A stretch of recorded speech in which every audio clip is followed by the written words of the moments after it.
So picture this, right? You just finished a grueling 12-hour night shift. Oh man, yeah, we've all been there. You get into your car, hit the ignition, and nothing happens.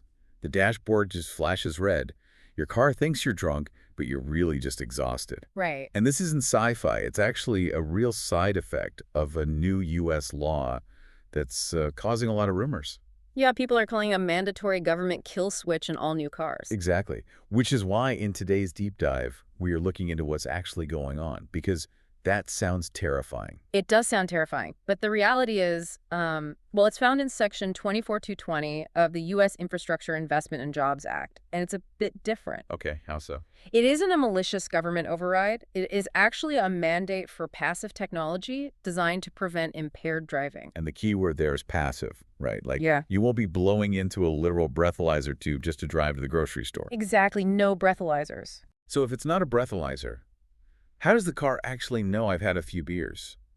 I mean, it is not like there is some invisible bouncer in the dashboard asking you to recite the alphabet backwards. Well, car manufacturers are tackling this using four main types of sensors. The first one relies on driver monitoring systems, or DMS. Oh, right, the cameras. Yeah, these use infrared cameras pointed at your face to track your eye movement, your head position, and your blink rate.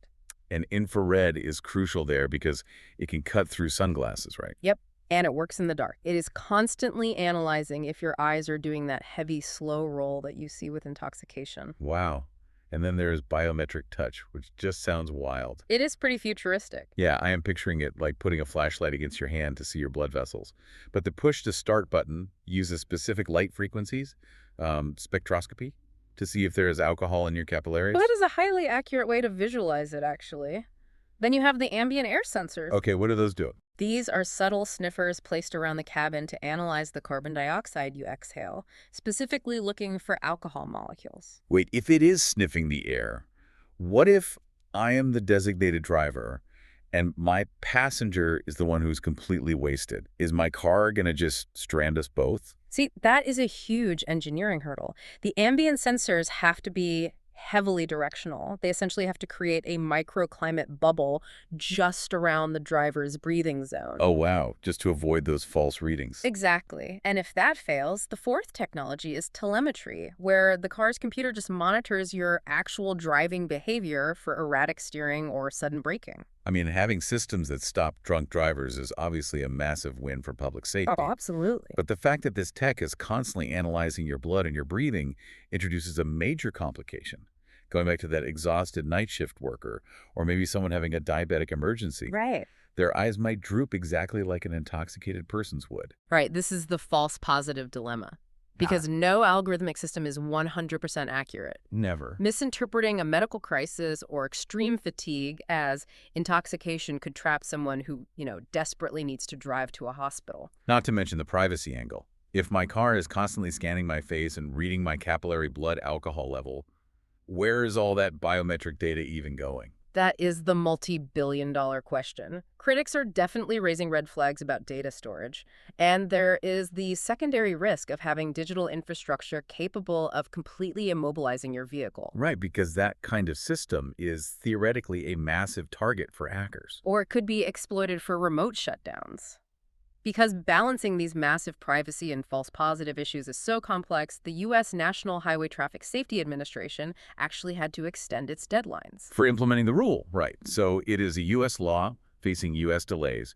But because the North American auto industry is so completely intertwined under the USMCA trade agreement, the impact of this law doesn't stop at the U.S. border. No, it really doesn't. We call it the mirror effect.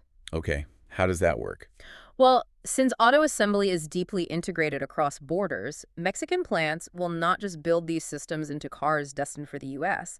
They will install this passive monitoring tech into the cars they sell domestically in Mexico, too. Which means Mexican consumers are inheriting U.S. surveillance standards basically by default. Yeah, and paying more for their cars. Right, but without any of the matching data protection debates happening up north. It is a significant problem. Right now, Mexico operates in a legal void regarding biometric data protection for connected vehicles. That is wild. Drivers there will be subjected to constant in-cabin monitoring without the legal safeguards Americans are actively fighting for. So it really comes down to a profound trade-off. for you, the driver.